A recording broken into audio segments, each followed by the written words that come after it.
societies for thousands of years. They take many forms, from laments to angry outcries to exuberant chants.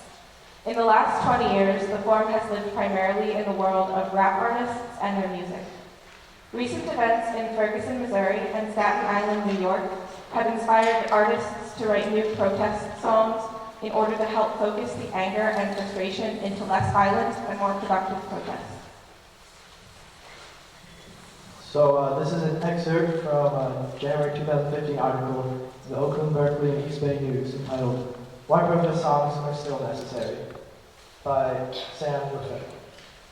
On December 22nd, after the Military March, protesters lingered in the evening at 14th Street and Broadway in downtown Oakland. A young man pushed a makeshift mobile sound system into the intersection. He hit play, the music started, and the evening tone shifted.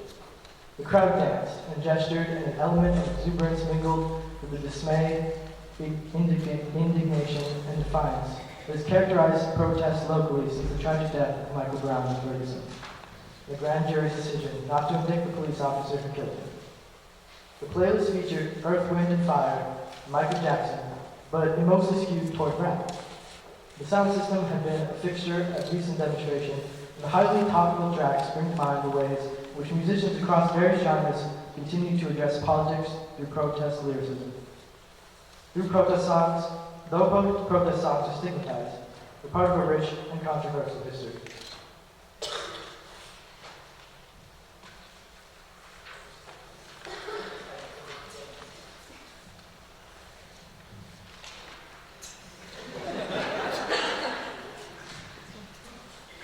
We have spent the last 6 weeks learning protest songs from the United States and South Africa. We have listened to them and watched compelling performances of some of the most powerful and important ones that remind us of our history and the way people have been oppressed, mistreated, and brutally attacked.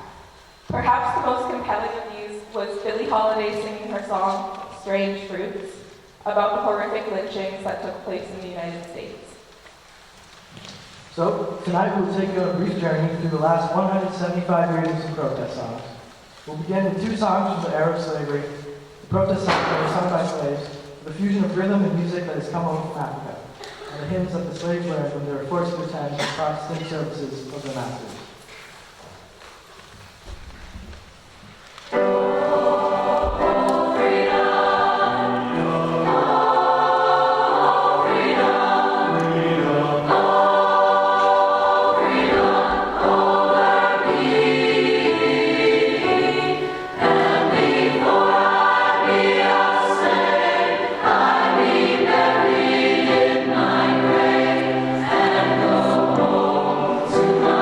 My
and Roses has been associated with the union movement, and particularly the women's trade union, since the early part of the 20th century. The words were written by a poet and novelist, John Oppenheim, in 1911. Oppenheim heard the slogan, "Bread for all and roses too," in Chicago. The slogan seems to have come from a protest that the Chicago Trade Union League had started.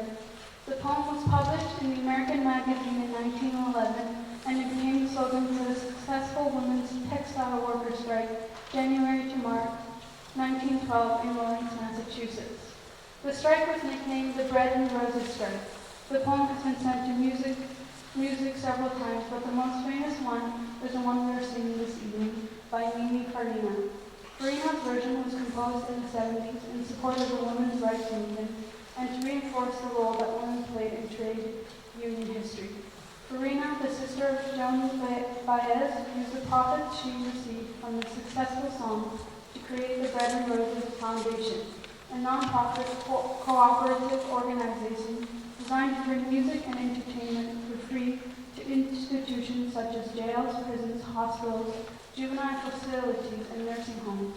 The foundation was started in San Francisco and is still active today, bringing over 500 performances annually to these public institutions. Give it up for Bread and Roses.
The African-American civil rights movement was characterized by acts of civil resistance, acts of nonviolent protest, and civil disobedience.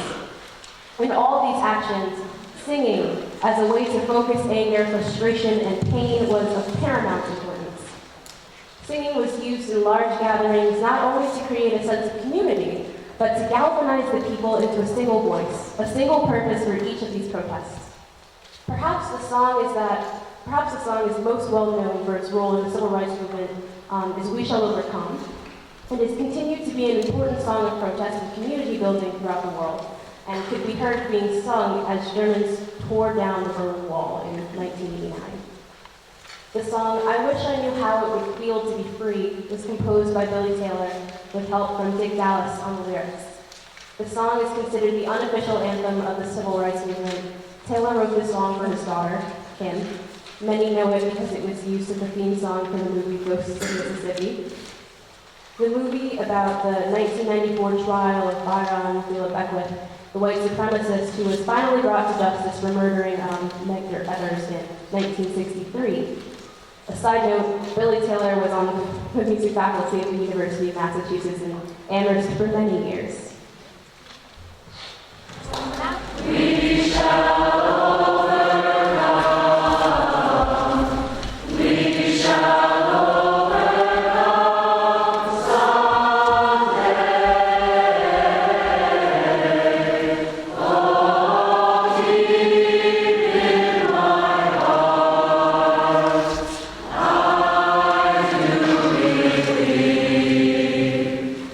We shall overcome someday.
songs were born.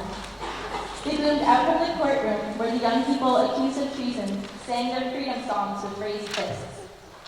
They boomed out from Pretoria Central Prison where those condemned to death sang day in and day out from their cells. Above all else, the South African protest songs of the Black people during apartheid were victory songs, defiant hymns. Akana is an example of one of these powerful songs.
So protest songs played a critical role in the American protest against the war in Vietnam in the late 60s and 70s.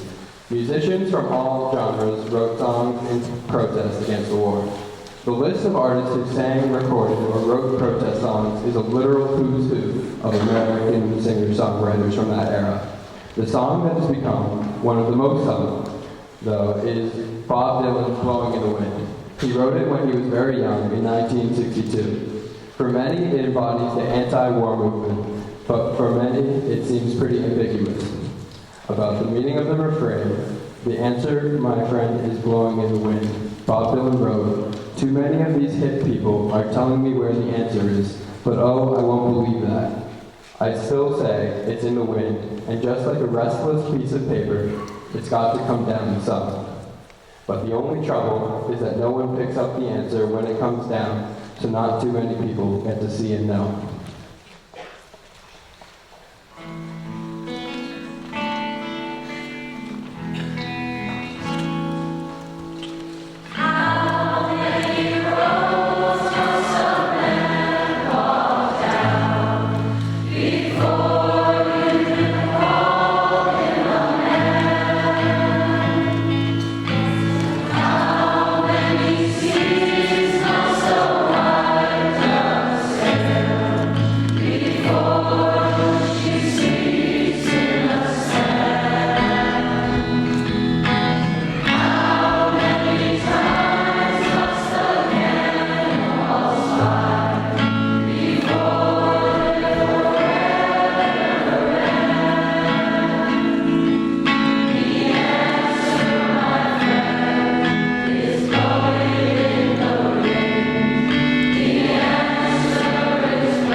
our skin become pleasant. The movement is a rhythm in us. Freedom is like religion to us. Justice is juxtaposition in us. Justice for all, just ain't specific enough. One son died, that is revisiting us. True and living in us. Resistance is us. That's why Rosa sat on the bus. That's why we walk through Ferguson with our hands up. When it goes down, we woman and man up. They say stay down, but we stand up. Shots, we on the ground. The camera panned up. King pointed to the mountaintop, and we ran up. One day, when the glory comes, it will be us. It will be us. Oh, one day, when the war is won, we will be sure. We will be sure. Oh, glory, glory, glory, glory. Now the war is not over. Victory is won. We'll fight on to the finish. And then when it's all done, we'll cry glory, glory, oh glory, glory, oh glory, glory. We'll cry glory,